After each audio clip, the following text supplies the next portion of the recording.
Since time immemorial, the Right Honorable Raila Amolo Odinga has been consistently using an old map to trace a new location, and that is one of the reasons as to why he's been consistently losing in each and every general election.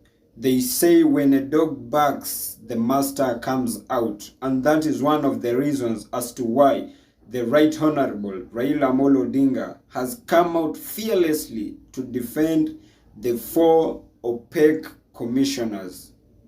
We want to warn this regime that we will not sit back and watch a return of the Nyao regime by another name. By summoning these commissioners, Parliament is usurping the role of a tribunal. They are trying to prejudice whatever tribunal could be formed. Parliament's role must be limited to summoning the petitioners and deciding whether the issues raised warrant the setting up of a tribunal. In any case, the conduct of the commission was part of the election petition. None of the commissioners was found to have committed any offense. Only Chebukati was found to have acted unilaterally. This probe is therefore politically motivated. It is a continuation of the witch hunt mission that Ruto is on. It will turn into a nasty partisan fight at a time we need to unify the country and tackle our problems. In fact, we advise the commissioners to boycott it in the interest of constitutionalism and rule of law.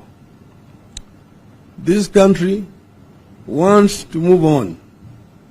UDA must allow it to move on. With all the problems Kenyans are going through, a focus on punishing 4 commissioners who did not agree with their chairman is trivial, vindictive, and vile. It must stop. It will not end well. End of the statement.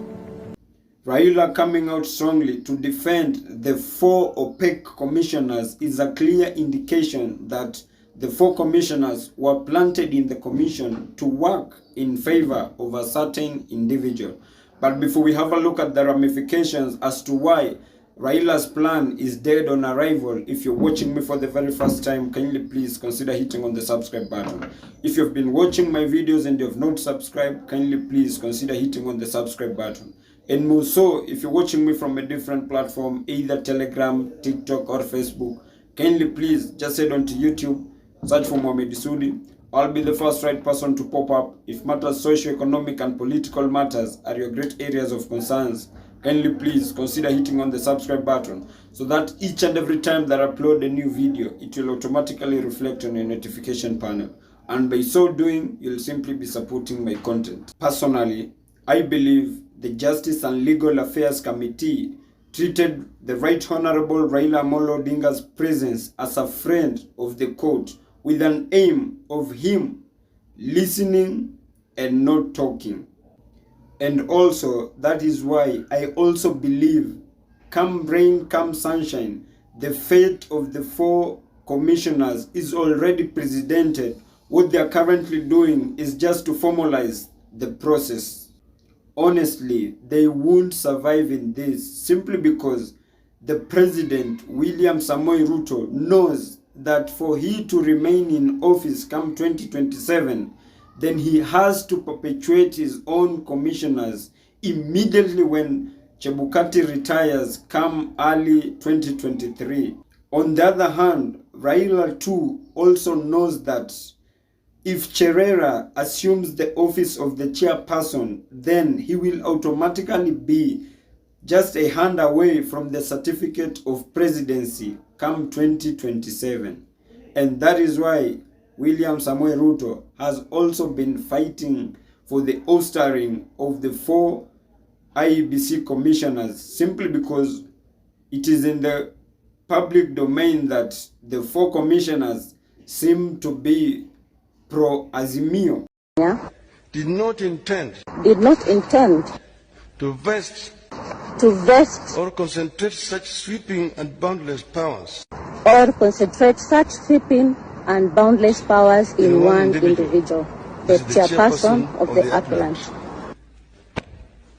We reiterate as we conclude that there is no doubt from the architects of the law, we have considered that the people of Kenya did not intend to vest or concentrate such sweeping and boundless powers in one individual, the chairperson of the Right Honorable Raila Amolo Odinga is now fighting his political pedigrees like the likes of President William Samoei Ruto, and this I can term it as a battle of the supremacy.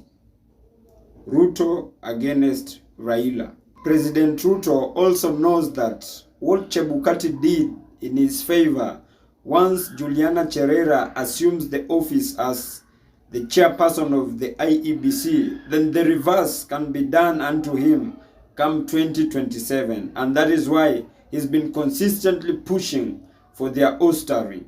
Cherera is not a lawyer, so she cannot assume the office of the chairperson. And so in either way, I don't see the 4 opaque commissioners surviving the tides of their oustering. But that is just my opinion. If you have a contrary opinion to mine, kindly please just feel free to drop it in the comment section and I'll give it a right of reply. And as I end this, kindly please don't forget to subscribe. And my word advice of the day to you is, my dear brother, kindly please work hard, because hard work will always put you at a place that luck will find you. Thank you, and may God bless you.